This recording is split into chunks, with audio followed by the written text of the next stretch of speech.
Halo semuanya, kita ketemu lagi di pematerian mentoring dengan tema kepemimpinan versus kedipimpinan dalam agama Kristen Katolik. Jadi pertama mungkin kita kupas satu-satu apa itu kepemimpinan dan apa itu kedipimpinan. Berasal dari kata dasar pimpin menurut KBBI yang artinya adalah dalam keadaan dibimbing atau dituntun. Kepemimpinan dalam KBBI diartikan sebagai berikut. Kepemimpinan adalah perihal pemimpin atau cara memimpin. Dan dapat disimpulkan dari apa yang sudah ditulis dalam KBBI, kepemimpinan adalah cara atau hal membimbing, menuntun seseorang atau sekelompok manusia tertentu. Lalu kita masuk ke definisi kedua, yaitu kedipimpinan. Kedipimpinan ini kata dasarnya sama dengan kepemimpinan, yaitu pimpin. Tapi imbuhannya berbeda. Ada ada imbuhan ke di dan an. Yang membedakan sebenarnya ada di-nya ya, karena ke di pimpinan dan kepemimpinan. Bedanya ada di kata imbuhan di. Kata di ini ditambahkan pada kata pimpin yang menjadikan arti kata kedipimpinan berbeda dengan kepemimpinan. Jadi kedipimpinan berarti kemampuan seseorang untuk dipimpin atau cara untuk menghadapi seorang pimpinan.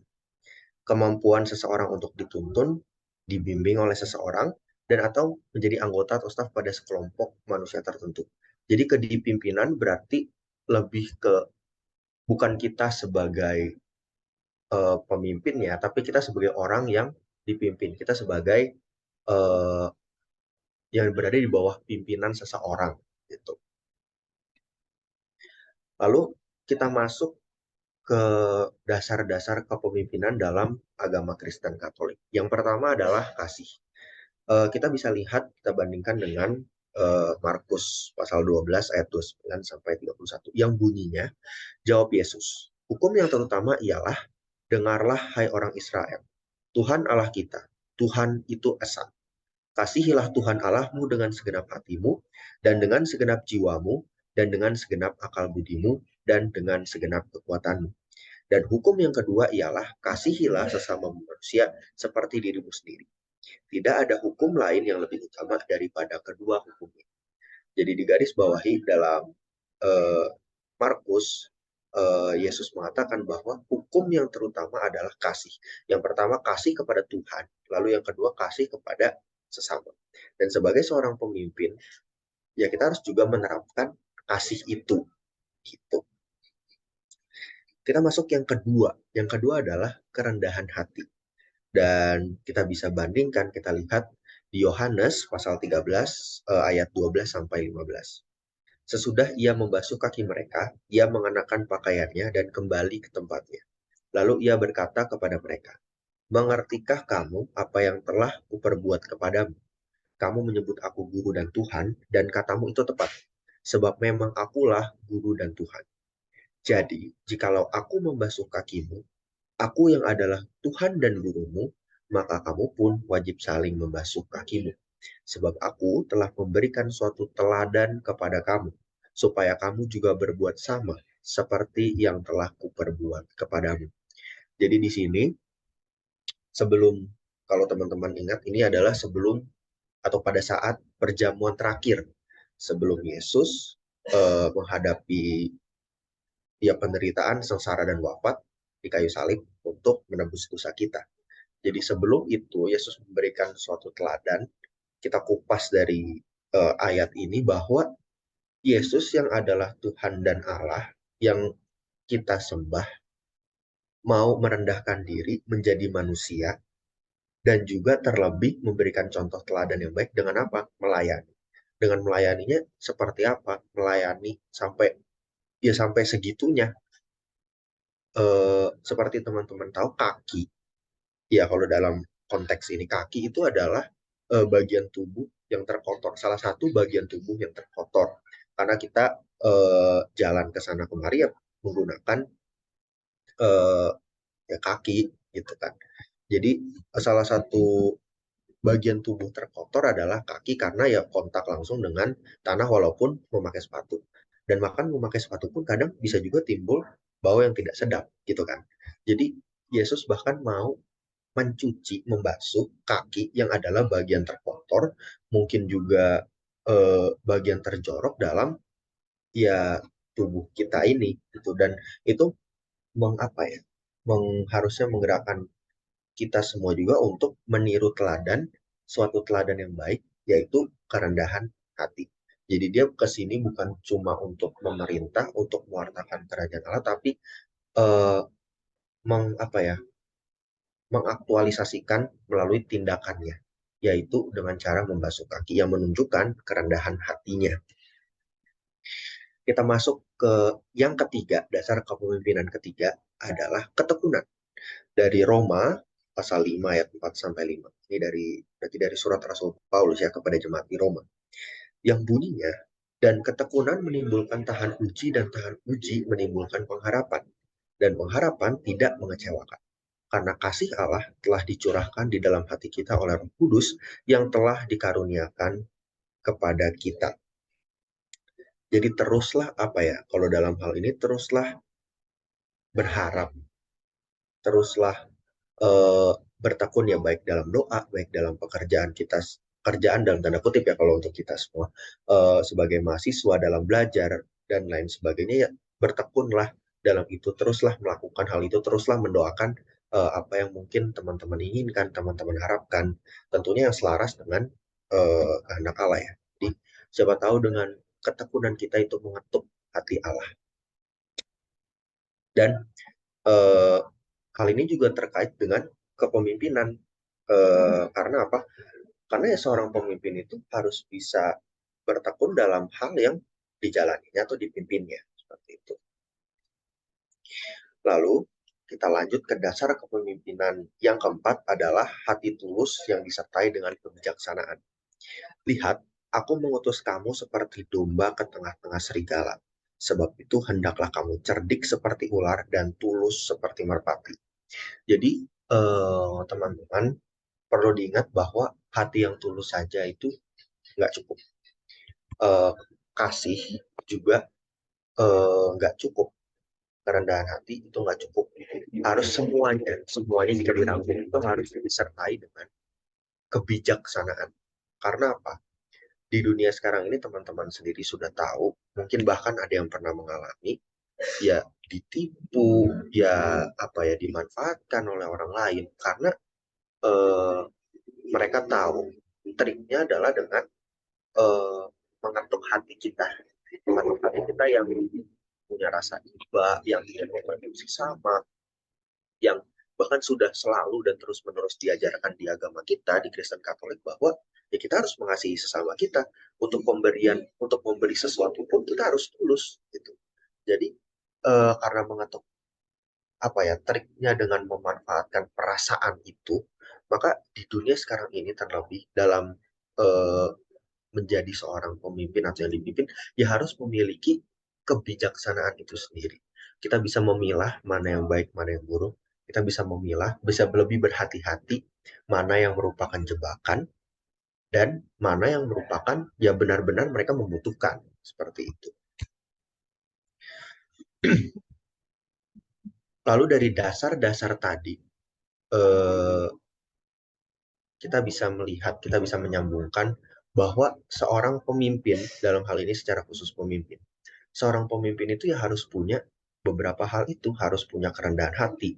Jangan sampai kita terlalu sombong, eh, terlalu jumawa dan lain sebagainya. Karena ya role sebagai pemimpin ini dalam konteks kita ada tim ya. Dalam konteks ada tim ya pasti pemimpin itu akan berganti, gak akan selamanya seumur hidup kita terus yang akan memimpin. Jadi jangan sampai terlalu jumawa, terlalu menggurui kesannya jika kita misalnya sudah pos apa ya, sudah selesai gitu masa jabatannya, tapi ternyata masih terlalu banyak ikut campur dan lain sebagainya. Lalu untuk kasih ya kita bukan hanya mengasihi diri sendiri. Eh, Coba kita kembali ke slide kasih ini.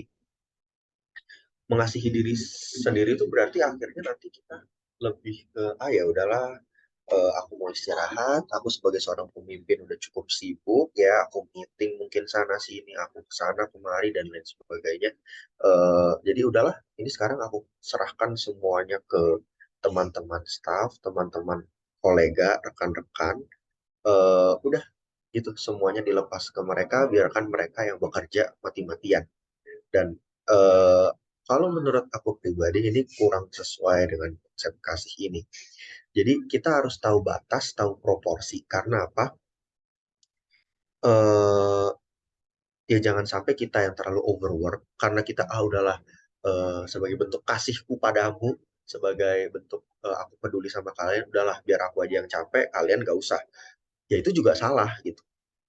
Karena ya buat apa kalau gitu kita punya rekan kerja, punya kolega dan lain sebagainya.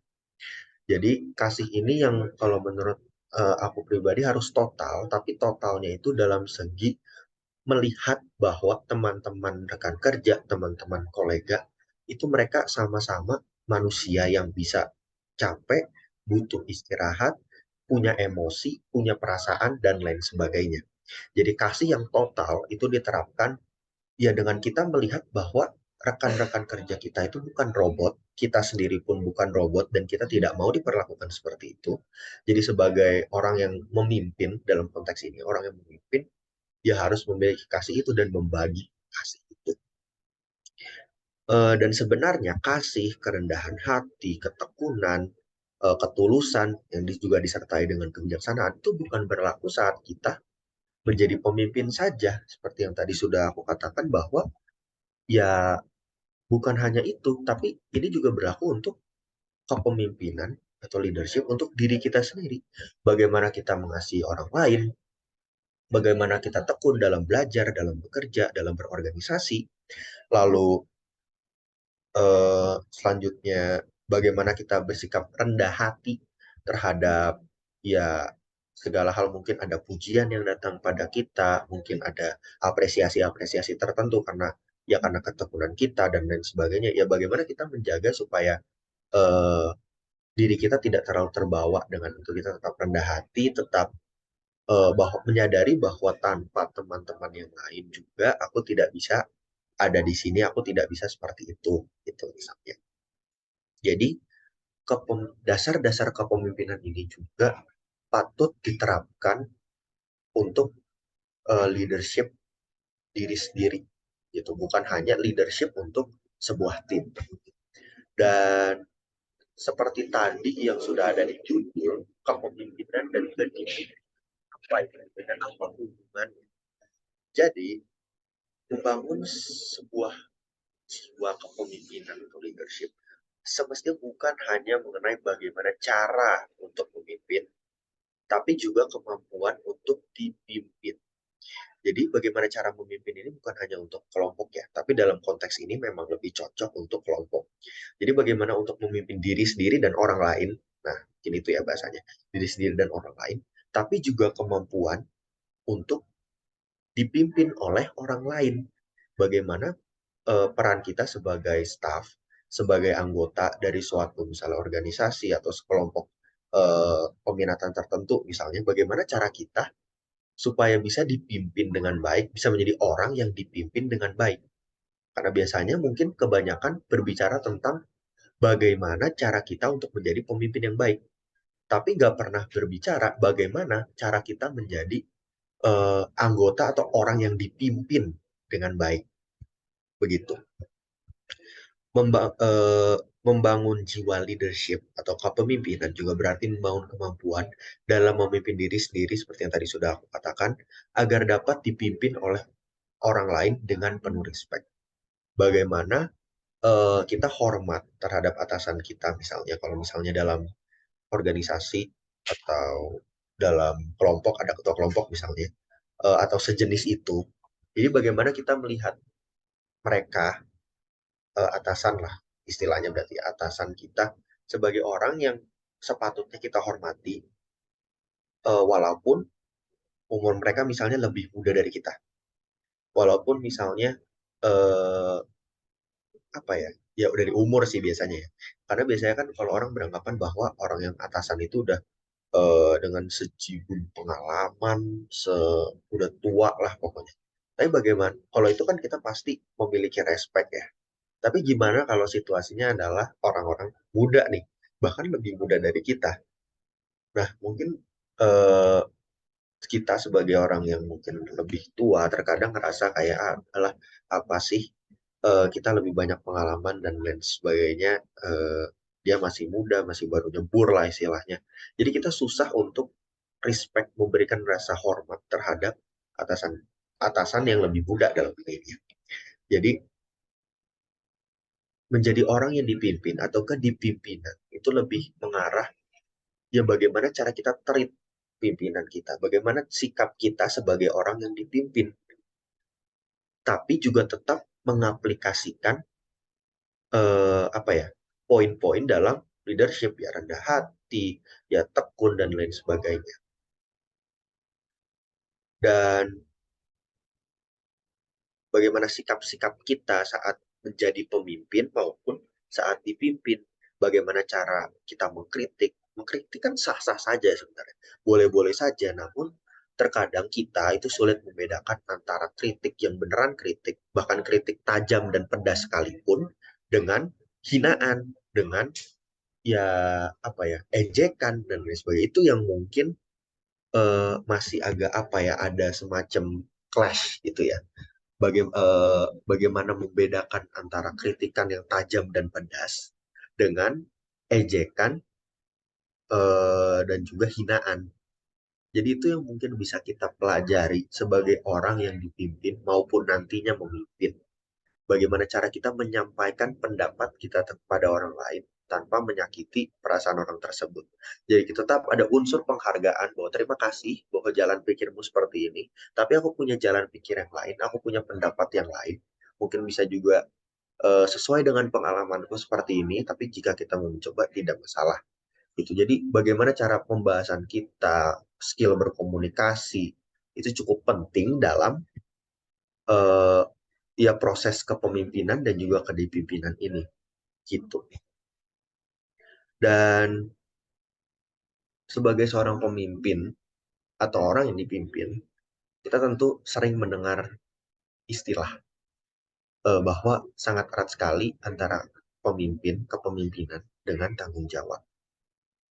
Nah, sebenarnya kalau mungkin ini teman-teman udah dapatkan semua mungkin ya di LDK, dulu waktu sekolah menengah, terus mungkin di pelatihan-pelatihan, di camp-camp dan lain sebagainya, yang mungkin nggak aku sampaikan di sini. Dan itu coba teman-teman apa ya, recall lagi, sorry, teman-teman ingat lagi apa yang disampaikan oleh si pemateri mengenai tanggung jawab, apa yang disampaikan oleh yang berbicara itu tentang kepemimpinan dan kaitannya dengan tanggung jawab. Karena memang kalau kita lihat-lihat ya tidak bisa dilepaskan, tapi juga rawan. Jadi gimana saat teman-teman mungkin ada dulu pernah waktu berorganisasi, waktu berelasi dengan sekelompok orang yang mungkin ada ketuanya, ada pengurusnya gitu ya. Tapi ternyata mungkin ketuanya hilang, mungkin wakilnya entah kemana, sekretarisnya kabur, mungkin ya, dan lain sebagainya. Jadi belum tentu orang yang punya jiwa pemimpin mau ngambil bagian dalam sebuah kepemimpinan itu bisa bertanggung jawab dengan baik. Belum tentu juga bisa kalau menjadi orang yang dipimpin, belum tentu juga kan bisa memiliki rasa tanggung jawab yang baik. Karena apa?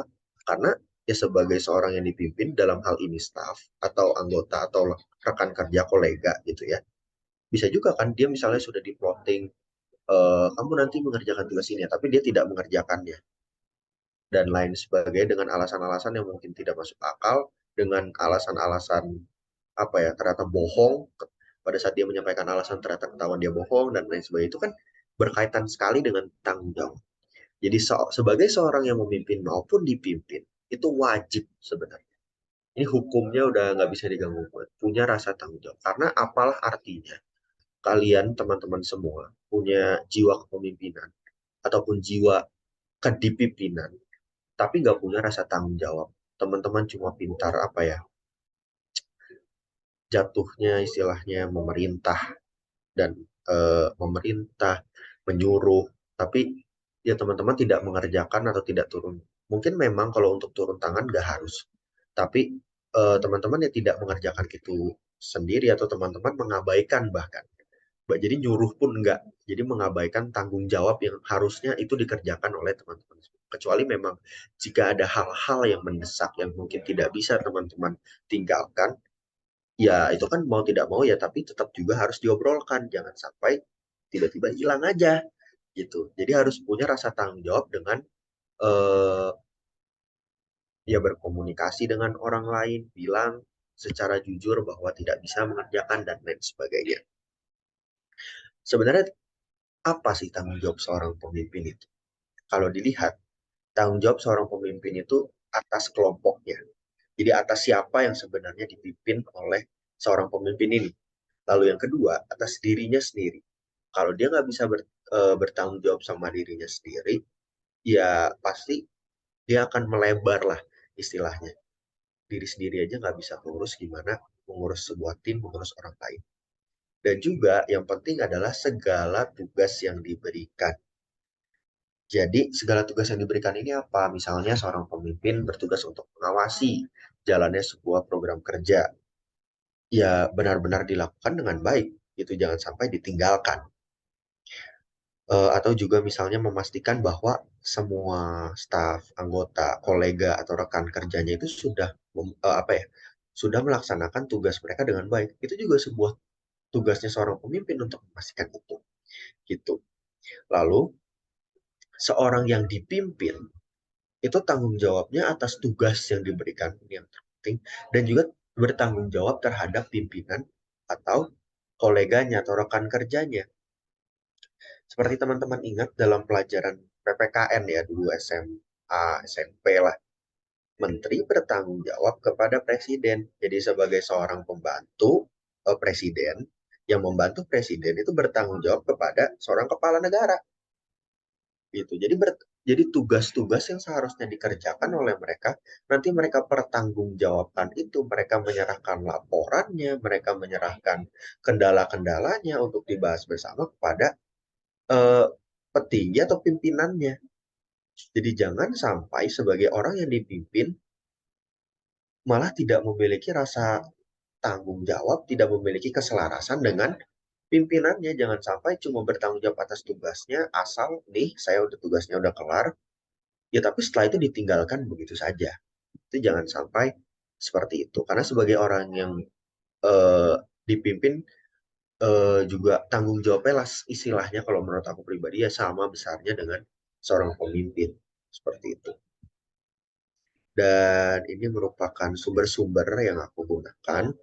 Eh, Beberapa tadi, mohon maaf ya, aku masih ada yang salah tulis, nanti akan aku perbaiki. Dan terima kasih untuk teman-teman semuanya. Jangan lupa bahwa jiwa kepemimpinan atau kedipimpinan itu sama pentingnya.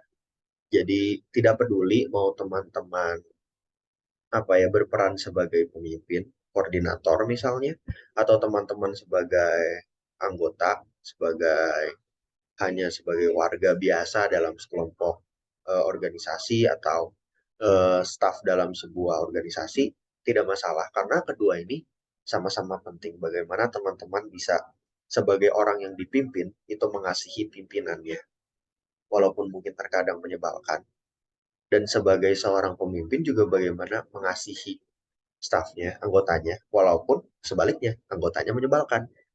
Dan juga bagaimana teman-teman bisa terus tekun sebagai orang yang dipimpin, bukan untuk mengejar, kayak ya memiliki target itu bagus, tapi jangan sampai ketekunan itu hilang setelah teman-teman mencapai targetnya. Jadi misalnya teman-teman target di posisi koordinator atau ketua misalnya, ketua sesuatu lah. Tapi setelah jadi ketua ya ketekunan teman-teman itu hilang karena teman-teman merasa bahwa ah udahlah gue juga nggak bakal dilihat lagi sama atasan-atasan, nggak bakal dilirik kanan kiri. Jangan seperti itu. Ketekunan itu harus dipertahankan sampai dia nantinya menjadi seorang pemimpin. Jangan sampai malah pada saat menjadi pemimpin malah lost, hilang. Lalu lagi kerendahan hati. sebagai orang yang dipimpin, ya mungkin karena masih ada atasan, ya jadi lebih apa ya, dalam tanda kutip istilahnya takut, takut untuk eh, masih segan lah istilahnya. Tapi sebagai seorang pemimpin, rendah hati itu sangat-sangat perlu. Jadi apresiasi, balik lagi kepada kasih ya. Apresiasilah apa yang memang patut diapresiasi. Jujurlah jika memang itu bukan pekerjaan yang kalian lakukan gitu. Jadi apalagi jika bekerja dalam sebuah kelompok, sebuah tim, jika memang apa ya, apresiasi itu diperlukan, ya apresiasilah. Sebutlah nama-nama orang yang memang sangat bekerja keras gitu. Lalu hati yang tulus dan disertai kebijaksanaan. Sebagai orang yang dipimpin, mungkin punya pemimpin yang kadang sedikit ceroboh, sedikit apa ya, teledor misalnya. Kita mengingatkan itu sebagai orang yang apa ya, dia berada dalam satu pengurusan, dalam satu organisasi, ya sudah sepatutnya kita saling mengingatkan. Tidak peduli posisinya, mau jabatan apapun, mau atasan, mau bawahan, nggak peduli. Kalau memang bersalah ya ada sepatutnya dikritik, diberikan saran, dan juga itu suatu bentuk ya, kalau aku anggapnya adalah sebagai satu bentuk eh, kasih juga, ketulusan juga. Jadi jangan sampai malah akhirnya disindir-sindir, diapa-apain, malah diomongin dan lain sebagainya tanpa ngomong dulu langsung. Jadi kalau menurut aku pribadi, eh, kritikan saran itu bentuk kita mengasihi orang lain juga, bentuk kita menyampaikan ketulusan kita supaya misalnya acaranya berjalan lancar, orang itu menjadi lebih baik dan lain sebagainya. Dan dari seorang pemimpin, bukan sebagai orang yang dipimpin juga, ya harus punya ketulusan dan kebijaksanaan itu. Jika memang ada sesuatu yang baik dan perlu misalnya mendapat apresiasi atau pujian, ya pujilah dengan tulus. Jangan malah kayak sinis, bombastic side eye dan lain sebagainya, malah sindir-sindir hal-hal yang nggak perlu. Ya jangan seperti itu ya. Atau misalnya memuji tapi malah ngungkit-ngungkit sesuatu yang eh, pernah dia lakukan dulu waktu dia salah sama kalian dan lain sebagainya. Percuma kalian memuji kalau akhirnya tidak tulus gitu. Jadi berusahalah untuk tulus dan juga bijaksana dalam mengambil keputusan untuk jalannya sesuatu, baik sebagai orang yang dipimpin maupun pemimpin.